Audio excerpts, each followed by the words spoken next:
हाँ राजीव बोलिए। मैं केरल के बारे में एक इंटरेस्टिंग बात बताऊं। मैं 17-18 साल पहले वहां पर गया था। कन्नूर एक जगह है जहां पर राजनीतिक हिंसा होती है।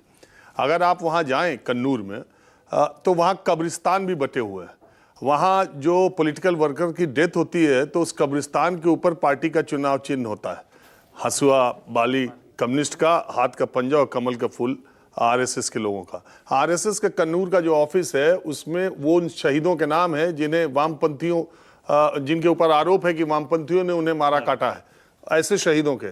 कम्युनिस्ट पार्टी में जिन लोगों के इन्होंने, इंटरेस्टिंग बात वहां हमने देखी कि वहां हॉस्पिटल भी बटे हुए हैं। एक हॉस्पिटल है जिसमें सिर्फ वामपंथी यानी सीपीएम वाले ही इलाज कराते हैं, वही जाते हैं।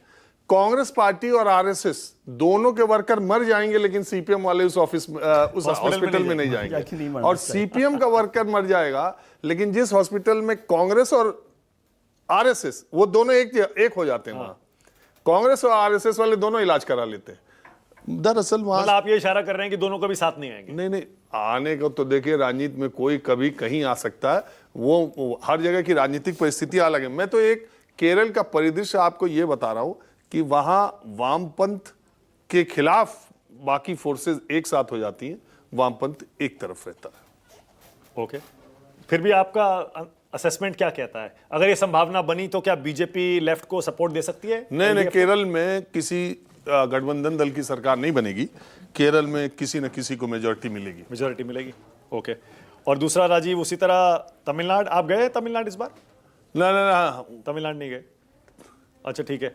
बंगाल से लौटे हैं तो बंगाल का बता दीजिए। प्रदीप गुप्ता ने तो हाथ खड़े कर दिए आज, उन्होंने प्रेस रिलीज जारी कर दिया, आए थे थोड़ी देर पहले। मैंने कल ही आपको कहा था। हाँ, नहीं कल भी आए थे वो, कल भी उन्होंने बता दिया था। कल जब पहले ही कह रहे थे 70% लोग हमें मना कर रहे हैं जवाब देने से, आज कह रहे हैं 80% है।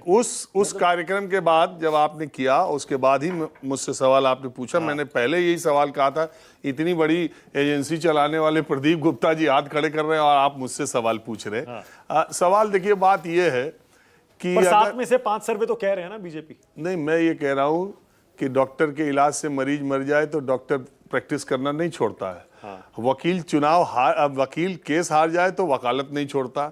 इसी तरह जो लोग चुनाव कवर करते हैं वो अपने आकलन को इसलिए ना बताएं कि वो गलत हो जाएगा तो मेरी क्रेडिबिलिटी पे बड़ा सवाल उठ जाएगा, तो ये कोई मतलब। तो अगर आपकी नीयत सही है, आप सही नीयत से बता रहे हैं, हमारी कोई मंशा नहीं है, हमारी चाहत नहीं है अंदर से कि कोई आए कोई जाए, तो बताएंगे अपना असेसमेंट। तो मैं वही कह रहा हूं ना। तो मैंने तो आपको कल भी बताया और आज भी बता रहा हूं कि पश्चिम बंगाल के चुनाव में महिलाएं और मुस्लिम बहुत बड़ा फैक्टर है। 1500 जो ट्रांसफर ममता बनर्जी कर रही हैं, उसके काउंटर में जो बातें कही जा रही हैं कि महिलाओं के खिलाफ हिंसा हुई है और तमाम चीजें हैं, इस वजह से महिलाएं नाराज हैं, वो देखने वाली बात है। लेकिन मेरे देखने में 1500 रुपए काम किया, मुस्लिम काम किया, और महिला मुस्लिम मिल करके ममता बनर्जी को इस टफेस्ट इलेक्शन में अभी लड़ाई में बनाए हुए हैं।